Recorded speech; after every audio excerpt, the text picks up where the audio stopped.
everyone. Thanks again for joining us here at Cloud Wars Live, where we explore today's digital revolution and the thought leaders and business executives who are helping to drive changes in how the world lives, works, plays, learns, and dreams.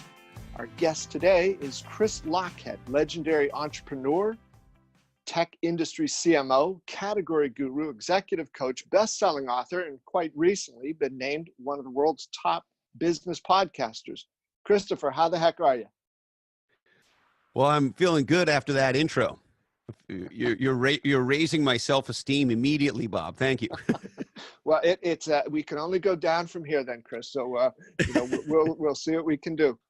And folks, this is Chris's third appearance on Cloud Wars Live. And last month, Chris initiated a program, part of our Digital All-Star series. It'll be a monthly series where he's on. We're talking about Lochhead on different, and Chris has become a proponent of that angle, and that'll come out in some of the things we talk about today.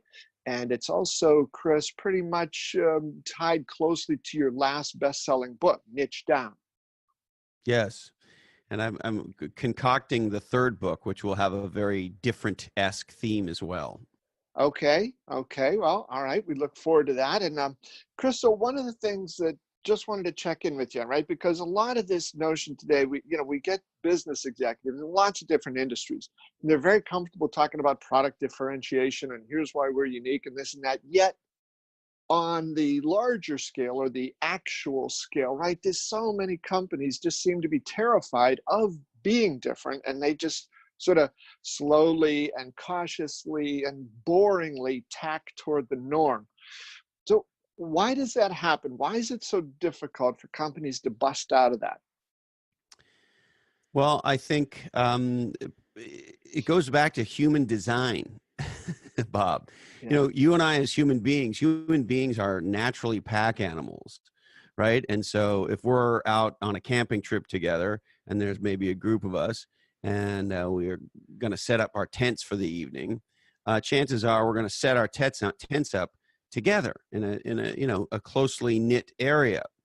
And the reason is, and I had this experience a couple of years ago. I took this buddy of mine out camping with us, and he'd never been on one of these multi-day backcountry camping trips. And he's kind of a little bit of a wackadoo kind of guy. I love him dearly. Anyway, so the group of us, I don't know, 6 or 8 of us, we set up around the fire, and my buddy sets up like way over there by himself.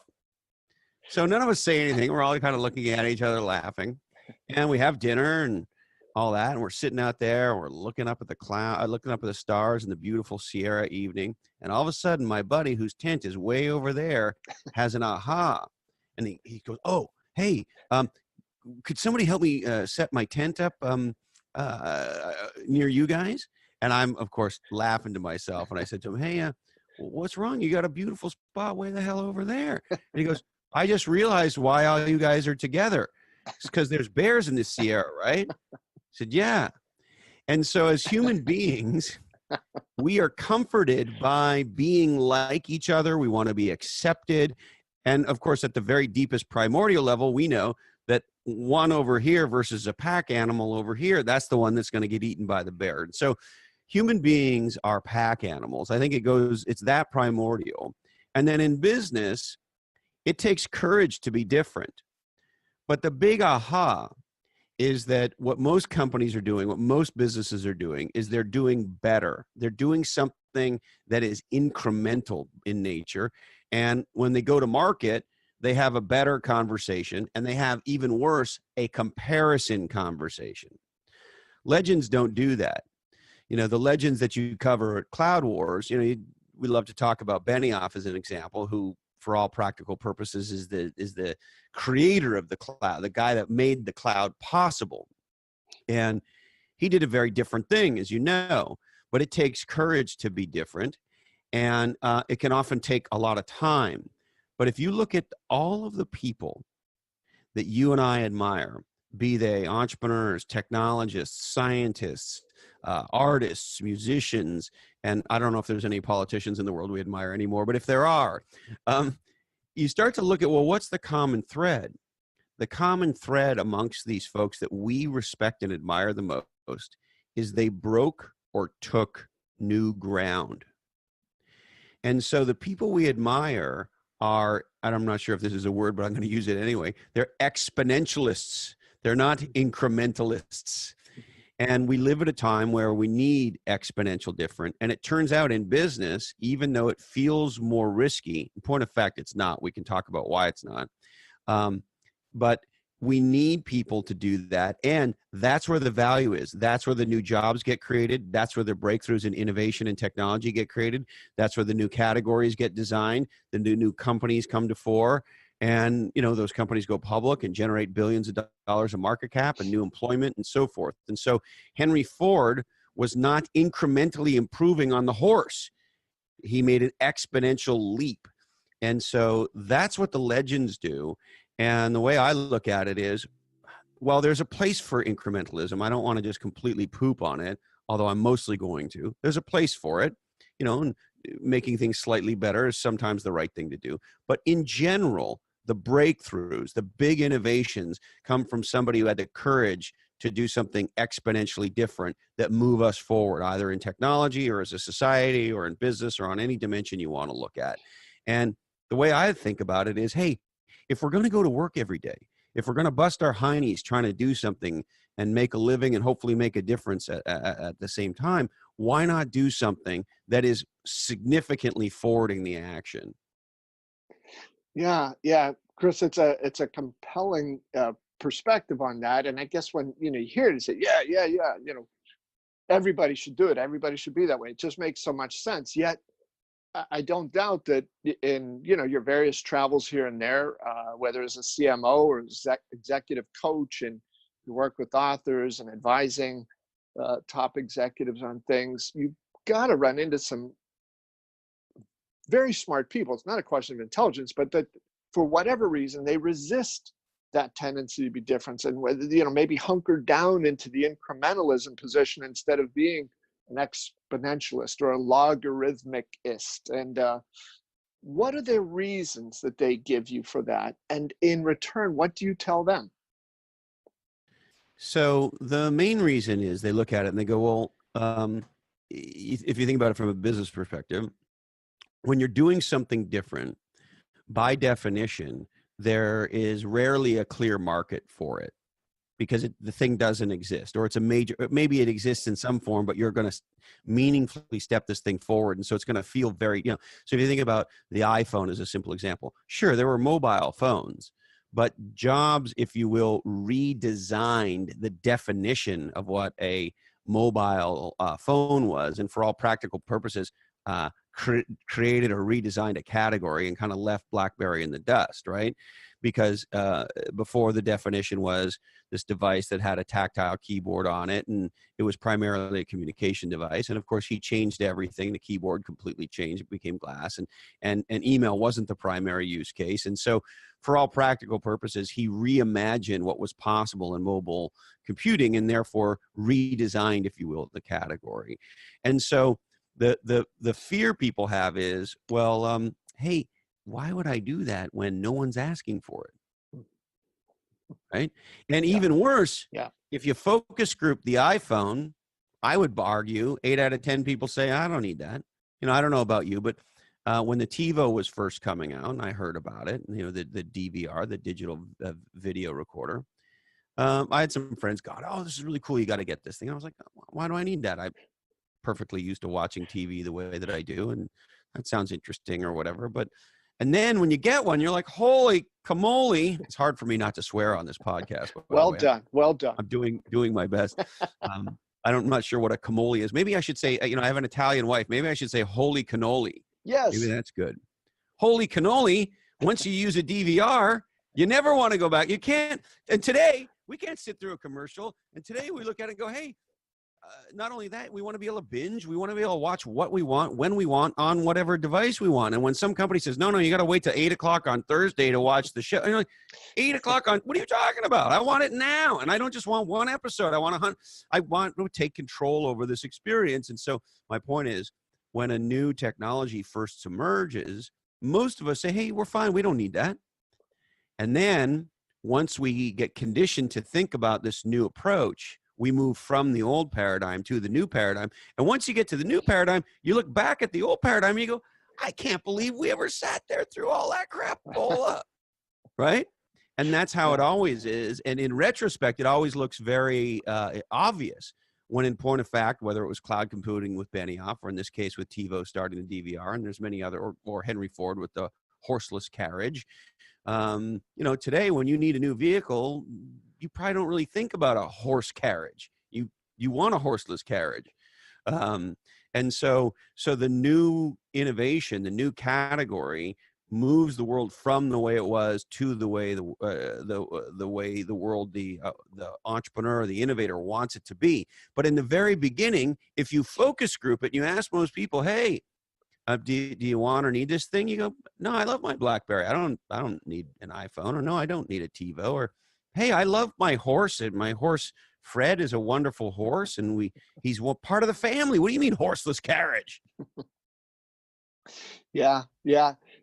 And Chris, it is one of those things that in hindsight, we see it very clearly. As you're saying, for those people on the front lines, it is, whether it's a leap of faith, a leap of courage, a leap of imagination, or leadership, whatever it might be, it can't be easy. And just before you came on, Bill and I were talking a little bit about Miles Davis, both big fans of his, and Bill Evans. And I talked about a class that I had taught at Carnegie Mellon, and it was about creativity. And one of the books that I asked the kids to read was, it's a book called The Making of Kind of Blue.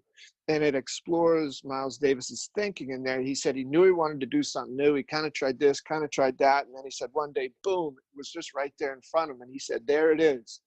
There it is. And music, certainly jazz, was never the same after that. Yeah. And that's why we respect them. The other thing from a business point of view, and here's the fantastic dichotomy. It turns out that being conservative is the riskiest thing you can do. And here's my proof. So for my first book, Play Bigger, we did an analysis of every venture-backed startup founded in the United States of America from 2000 to 2015. And we built a big data store of how their progression was from a funding and valuation, and then ultimately, if they went public, market cap perspective. And in the olden days, of course, you didn't have access to valuation data for private companies. And today, you don't have perfect data, but you have much better data than we used to have. Anyway, so you're able to track these things. So we built a database of all this stuff. And we asked the data an interesting question, which is, what percentage of the total value created as measured by market cap, right, or valuation, or the combination of both? If you take the value of every company in a given market category or space, and you add them all up, and then you say, okay, what percentage of that value goes to the leader, the category queen, the category king? Well, it turns out that number is 76% in the tech space. Wow. So whether we like it or not, we are living in a winner-take-all world. And there's a lot of people who have this sort of loopy-doopy, mamby-pamby point of view, like, well, we're just going to do a good job here, and we just want, our fair share of the market, and this is the one I hear all the time. Bob, this is going to be a big space, and there's going to be lots of room for lots of players, and we just want our fair share, maybe a little bit more than our fair share, but that's what we want. Oh, really? Well, how many successful competitors does Google have? Effing zero. That's how many. How many competitors does Facebook have? Zero. And so we are more and more in a winner-take-all world. And so if you look at it from a purely economic point of view, the less risky move is to design and therefore try to dominate a new category. If you talk to venture capitalists, the venture capitalists in Silicon Valley that have high IQs and, most importantly, outsized returns. You want to talk to the top 1% of venture investors in Silicon Valley. So I'll give you an example. Jim Getz, he's a senior partner at Sequoia Capital. As most people know, Sequoia is considered to be one of absolutely the top, if not the top, as measured by returns, and certainly has an incredible long-term reputation. The list of companies is ridiculous, right? Oracle, Apple, Google, Palo Alto Networks. I mean, it's a mental WhatsApp. I mean, it's just a mental list, right? So here's what Jim says. If the category exists, we don't want to invest. Straight up. And then he goes on to say, we want to invest in entrepreneurs who are mission-based. So they're on a mission for something. We talk about why that matters if you want. And that can build a great company in a great category at the same time. You know, so for example, Sequoia invested in Airbnb. Well, as Spinal Tap said, there's a fine line between clever and stupid. You know, in the beginning, the Airbnb folks show up and they go, hey, Bob, here's our idea. Well, we're a bunch of young folks. We can't find a place to live in San Francisco that's affordable. And what we really wish is there's a website of people willing to rent their couch to us. Well, your average 45 to 65-year-old venture capitalist on Sand Hill Road says, that sounds like a mental idea because A, I, the venture capitalist, would never want to do that. And B, this could lead to a whole sorts of series of terrible things, right? So dumbest idea for business ever, nobody wants to fund them. Nobody. They couldn't get arrested on Sand Hill Road. And then the Sequoia guys are willing to reimagine the possible future and start to think about things in a different way, willing to take a pretty massive leap of faith. And we all know how the story ends.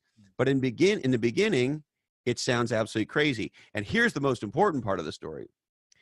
If you hired, and I'll just pick on them because I respect them and it's fun.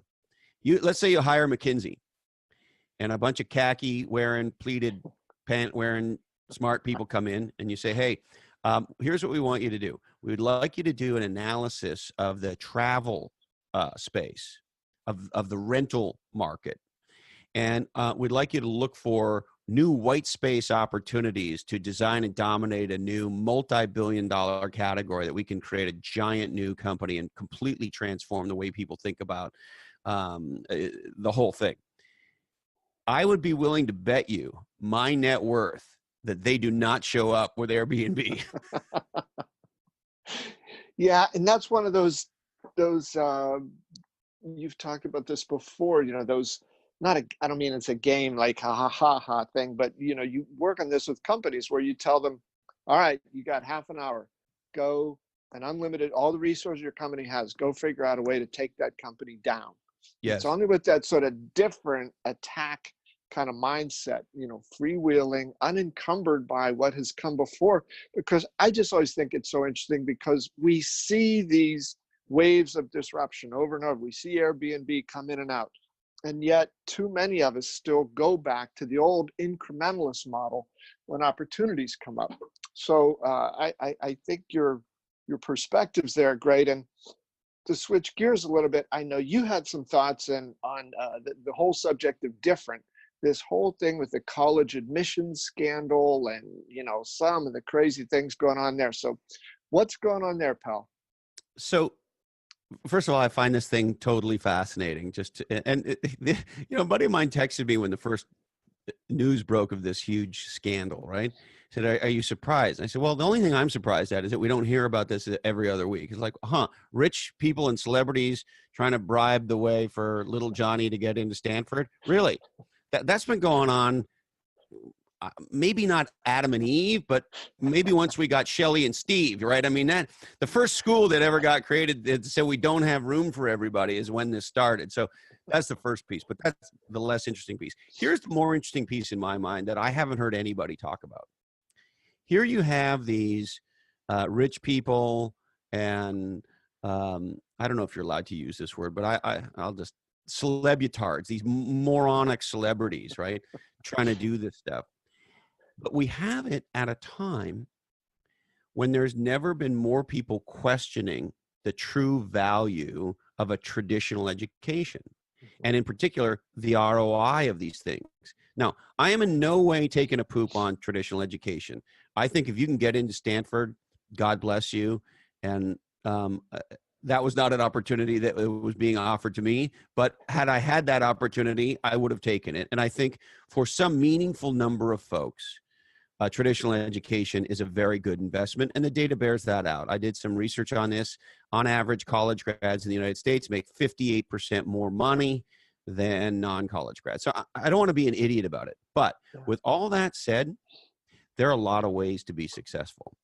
And we live at one of the most exciting times in history where there are many new alternatives to university popping up, and particularly fields that are maybe less actually, I don't even want to say less technical, but look, if you want to be a brain surgeon, it's hard to pick that up on YouTube. But right? And probably the YouTube hospital of brain surgeons is probably not one that you want to go to. God forbid you need brain surgery, right? So in that case, hey, we want to go to the Stanford, Harvard, super ding dong, absolutely. Yeah. So again, I don't want to be stupid. However, if you are an industrious individual and you say, you know what, I want to learn how to code like a badass. Well, there are alternative ways to learn to do that. If you're an engineering-oriented person, there are different types of educational institutions being formed today. There are lots of online courses in the field of marketing that I grew up in. There's lots of different marketing types of schools. There's lots of different marketing types of training.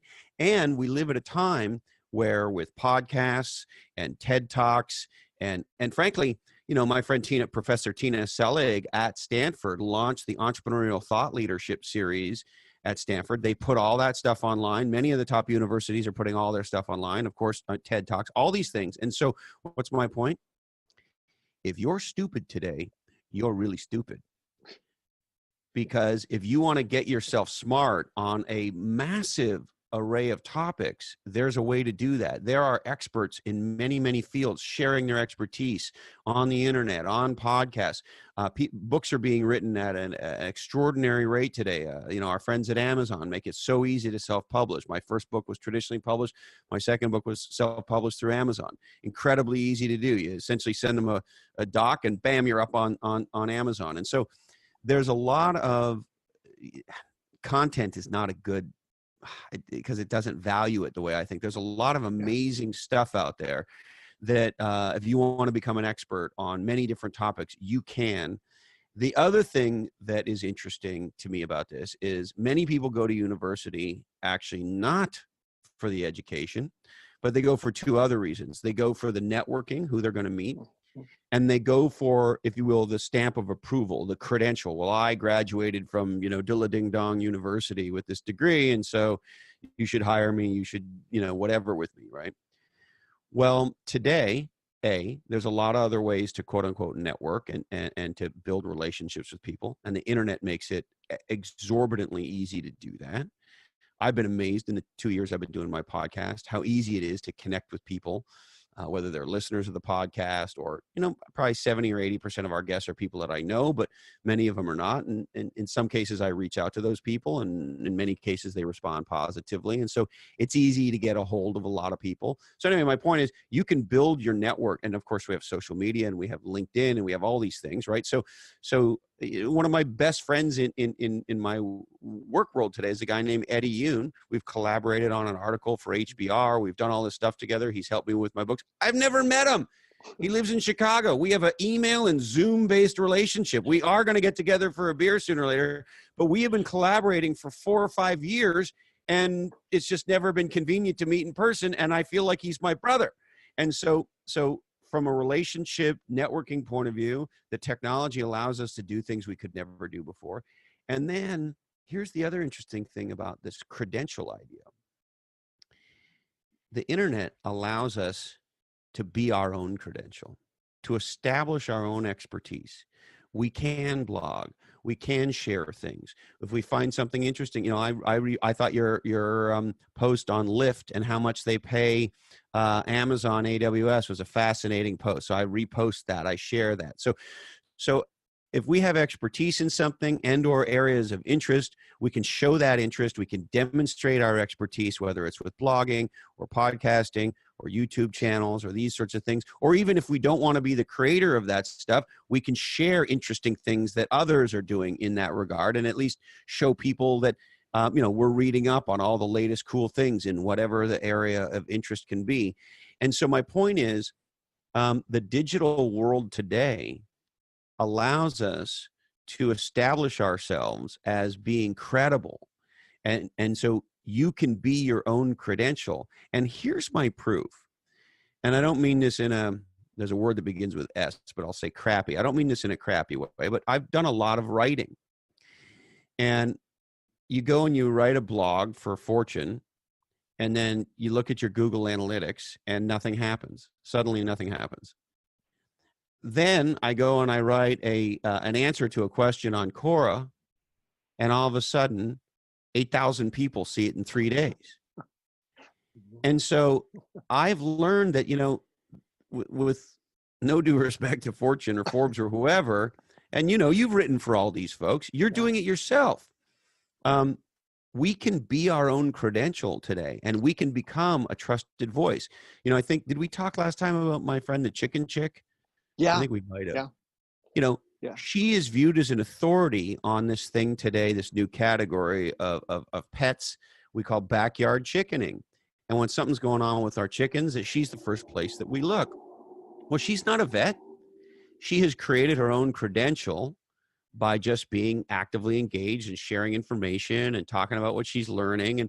And she's become a trusted source to chicken owners around the world. And she's not even an effing vet, because she's become her own credential. And so my point is, some of the things that we went to school for are things that we can now take control of ourselves.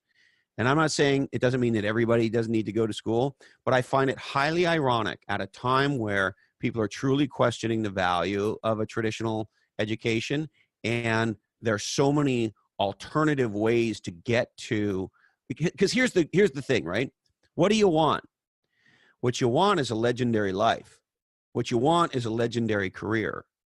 And today, and I think education's great and it works for a lot of people, and it's a large Kardashian-sized but, there's lots of other roads to designing and executing a legendary life.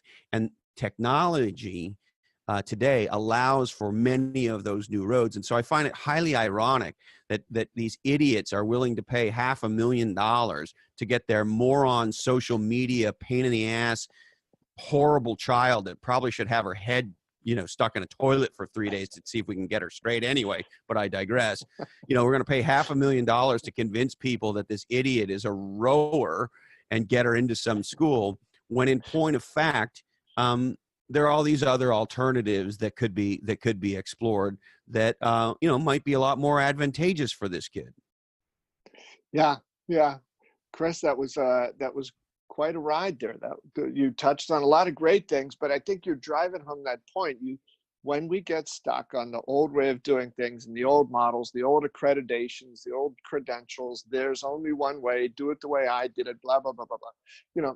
You run into some bad outcomes here. And I thought your point about the things with colleges, I have one of my brothers has been a college professor for decades, and another one spent a fair amount of time there. So I got nothing against him. I think, a lot of cases wonderful, but that's the slowest moving, most hidebound business, if you want to call it that, in the world. So I thought it was pretty cool. I think it was a week ago, this company that I think is really stirring up the tech industry, Qualtrics, part of SAP, their CEO on stage said, "We have had in the last 6 months," he said, "an unprecedented surge of inquiries from universities because they realize they have zero insight into the experiences they're creating for their students. They just get the money, they put them in, and then off they go somewhere." So if even an industry like the higher education is finally starting to get it, maybe they'll be open to some of the ideas you talked about. Maybe they'll be willing to tie in with some of these things like that, and even to give people more of those options you talked about. Or maybe they just continue down their path and these other things will emerge as well. But what you brought this down to, it wasn't about how to get a degree, how to get an education. You said, how do you live a legendary life? How do you build a legendary career? And that, I think, is just an enormously important message, almost like putting the goal up at the front of things, where too many people are saying, well, to get to my goal, I got to take the old route, the old path the tired and true and worn out alternative. And so that's one of the reasons I enjoyed speaking with you about it, because you shake people up and, don't fall into the trap, because there are other ways of doing things, the technology, the mindset, and the expectation on the other side. I don't know that, when I talk to people about it, that I've ever said the first thing, well, where did you go to school? And tell me the list of classes you took. And, who cares? I think we've seen it with some big Nobody ever companies, asked me. right? I mean, nobody ever asked me. And I think, and a lot of the people that I know that didn't have a higher education didn't get asked either, because you learn early on in your career how to produce legendary results, how to teach yourself. You got to read. I love this expression, leaders are readers. I started my first business at 18. I read everything that I could get my hands on. I read Information Week and CRN and PC Magazine and all the tech stuff that was going on at the time. And I read lots of business. We recently just had Ken Blanchard on my podcast. It was such a thrill. The 1 Minute Manager. Great. I read Drucker's Effective Yeah. Executive to learn how to organize myself and, get stuff done. And just tons of great legendary marketing books. David Ogilvy is a hero of mine. And, so many of these things. So there's lots of reading we can do. Zig Ziglar at the time called it the Automobile University, because we used to listen to tapes. Today we do that with podcasts or audiobooks. You think of how wonderful the world of audiobooks is today. And so there's a lot of ways to get yourself smart. And I do think we're asking the wrong question, because what these idiots are asking is, how do I get my moron kid into Stanford, as opposed to, how do I get my moron kid to design a legendary life and become a successful, happy, productive, awesome member of society who hopefully is making a contribution, as opposed to puking garbage on Instagram, and is a substantive person that's admirable and does good things in the world, and maybe has a family of their own, or whatever their dreams are, right? But the question is, how do we enable people, whether they're young people or I don't care how old they are, because I think legendary people are learners all through their life. How do we enable a legendary life, and what kind of learning do we need to do that? And sometimes, many cases, a traditional education makes sense, but sometimes it's exactly the wrong thing. But the big one, which is I think the point you're on, we gotta change the question. The question is, if you have a 17 or 18-year-old daughter or son or nephew or anybody in your life you care about, and they're looking at this, the question is, how do I enable this person to design a legendary life? The other one we can't look past is, there are many people who have an extraordinary education and they don't get done paying for it until they're 45. It is criminal what has happened around the cost of education in the United States as compared to other first world countries. It's criminal what we've allowed happen. And this is, to quote the Big Lebowski, this aggression will not stand, man.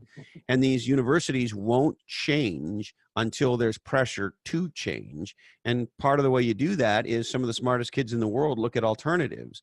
And I also think there's lots of for-profit and nonprofit companies starting to emerge that are alternatives, that are focused in particular areas.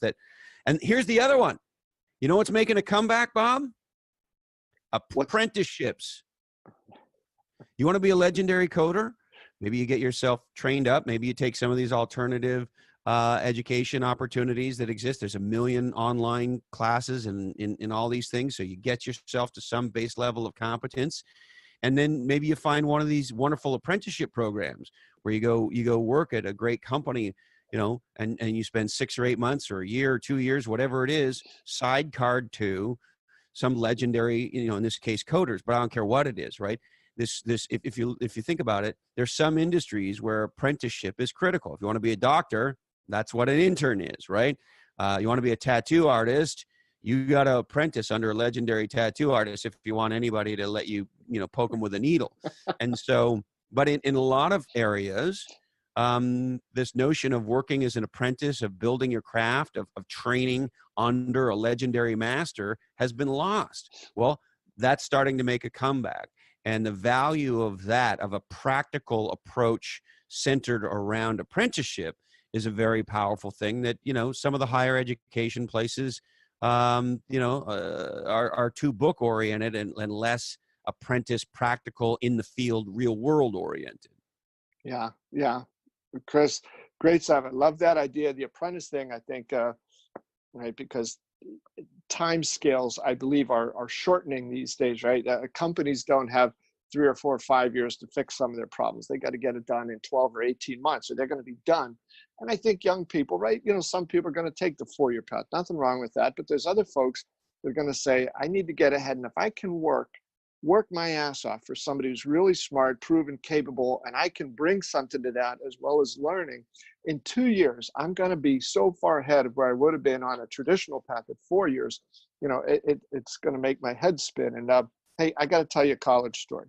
So maybe one of the reasons why I beat up on colleges a little bit is because I was so bad at it.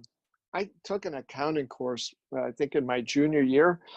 And I know on the midterm, I had no idea what was going on. And I submitted a midterm. When I got it back, it said F. What is this in giant red letters?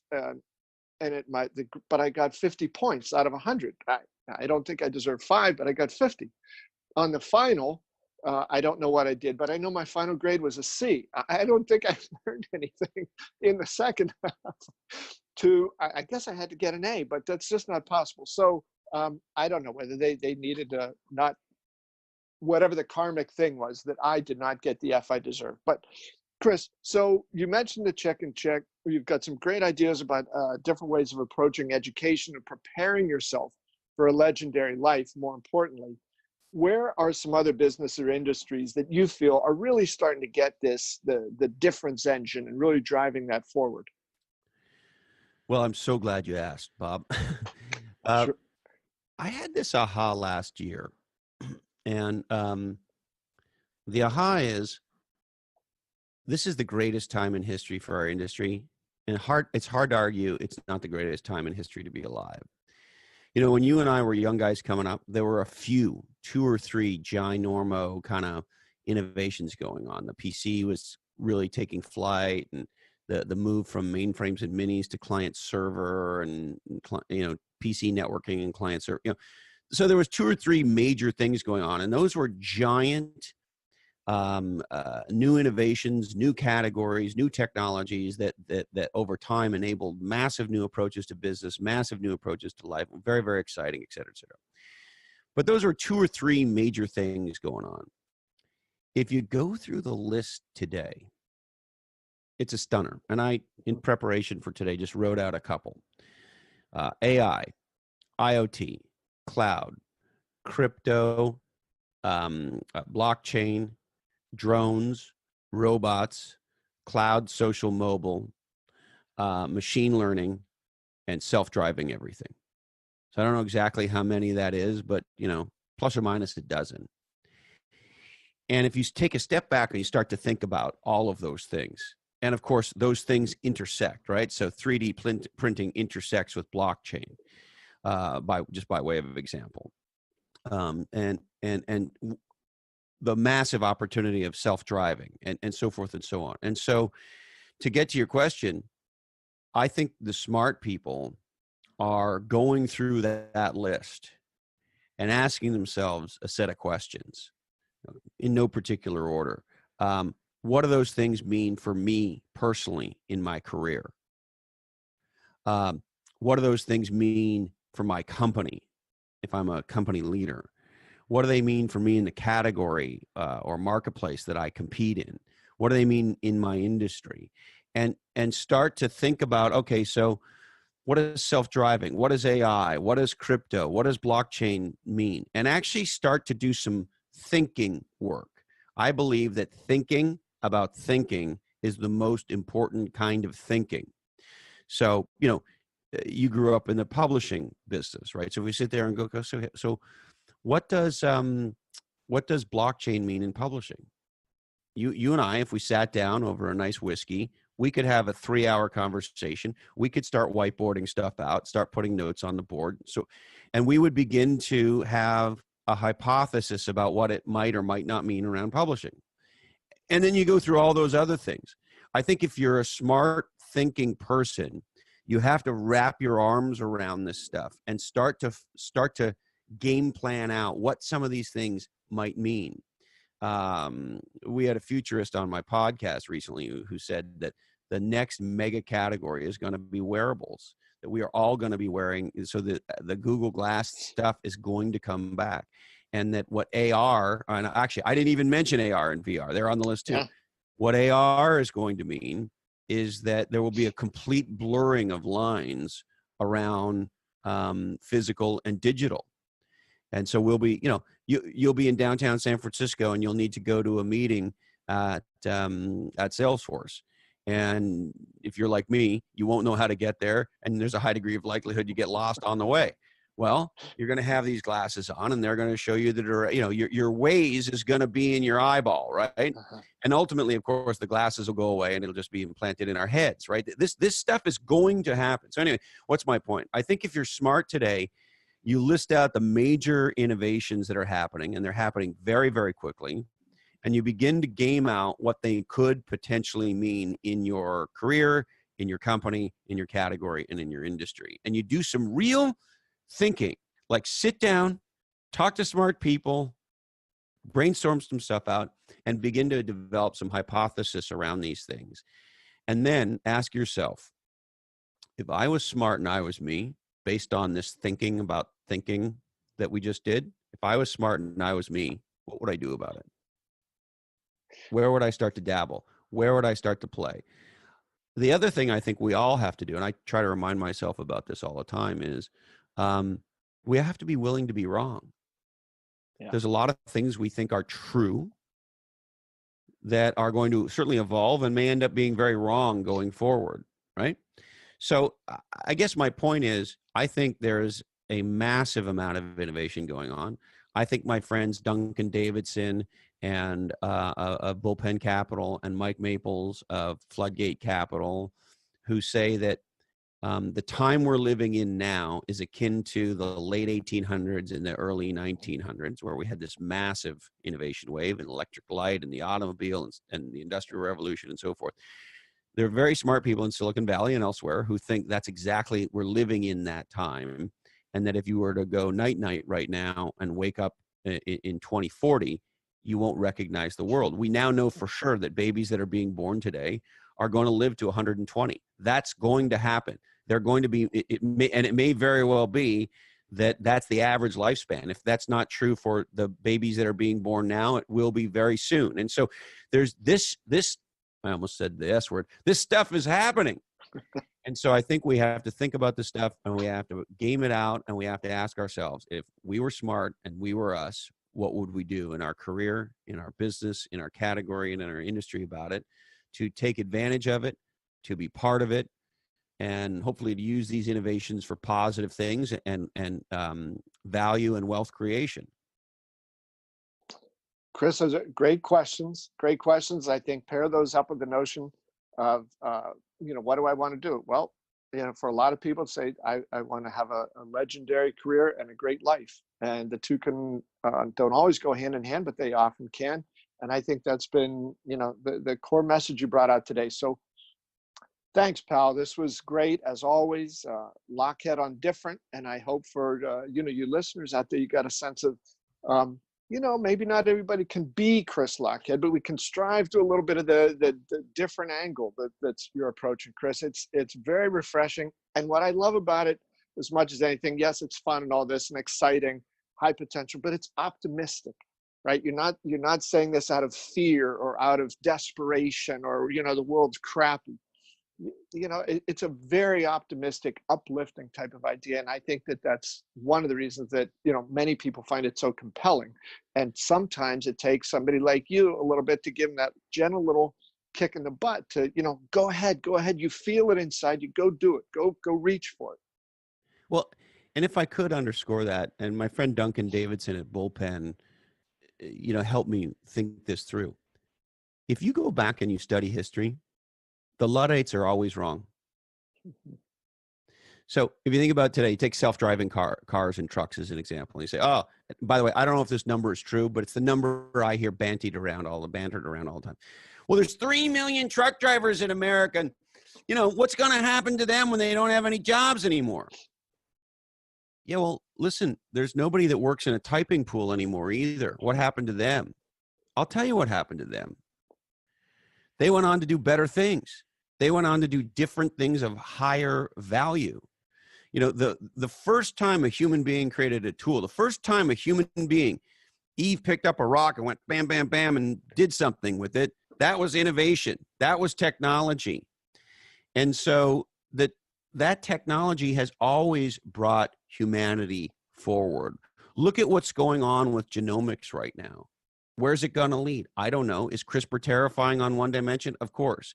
And it's easy to take a negative view, whether it's self-driving cars and trucks or CRISPR or whatever it is, or GMOs, and, but I believe in humanity. And history says I'm right. History says human beings figure it out. History says that over time, human beings make life better for more human beings. While there's a lot of horrible things going on in our world, and we can talk about those things, and sometimes I wake up in the morning and fire up my browser or turn on my TV, and I find the longer I've been around, the more horrible things happen in the world, the more I have a cry about them. And I'm being serious about that, you know, because when there's a horrible tragedy in, I don't know, Indonesia, I've been to Indonesia. I know those people are just like you and me because I've hung out with them, right? And so there's a lot of bad stuff going on in the world. It would suck to be in Syria right now. Absolutely. But, and it's a giant but, on balance, life has never been better for human beings on planet Earth than it is right now. And I'm not being Pollyanna about it. We have real problems. But I believe in human beings. I believe in our potential. And history says I'm right. History says that human beings figure stuff out, work with new ideas, new technologies, new categories, new approaches.